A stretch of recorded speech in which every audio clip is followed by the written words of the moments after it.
Live from the world's capital markets, here are the financial headlines, brought to you by Legion Academy. Hello and welcome to Friday's Daily Financial Reports.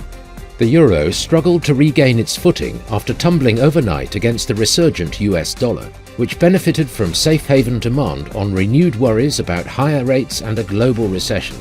Tesla is expected to end its early 2-year-long run of record quarterly deliveries as a prolonged COVID-related shutdown in Shanghai hit its production and supply chain, highlighting the risks of its reliance on China.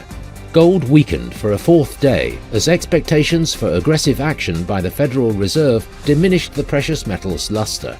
Silver prices also softened, heading for the third straight day of declines. The last session saw the Aussie gain 0.5% against the dollar.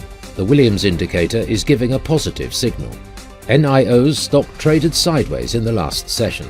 The ROC is giving a positive signal. The last session saw the dollar fall 0.6% against the yen. According to the stochastic RSI, we are in an oversold market. The pound rose 0.3% against the dollar in the last trading session. The stochastic RSI is giving a positive signal, going against our overall technical analysis. The Eurozone's HICP will be released at 0900 hours GMT. The Australian trade balance at 0700 GMT. The US ISM Manufacturing Employment Index at 1400 GMT. Japan's Jibun Bank Manufacturing PMI will be released at 0 hours and 30 minutes GMT.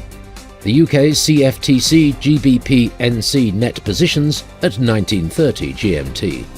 The US ISM Manufacturing PMI at 1400 GMT. We hope that you've enjoyed Friday's Market Outlook.